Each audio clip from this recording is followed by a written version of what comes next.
నువ్వు ఇట్లా తిరుగు. కొంచెమన్నా వాటర్ వేసుకోండి మరి దానికి. అది బిందులో ఉంటే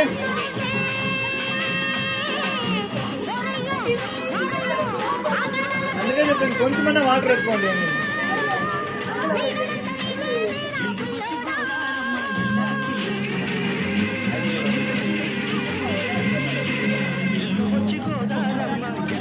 ఓహో, వీళ్ళిద్దరు ఒకే మరి చేస్తున్నారంటే ప్రాక్టీస్ చేస్తున్నారు బాగా.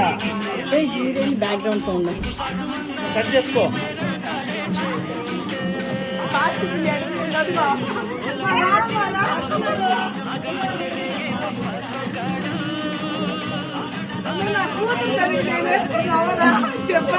మాస్రే నువ్వు స్మైల్ చేయి, ఈ పక్క చూడు. మా భార్య పంపిస్తుంది.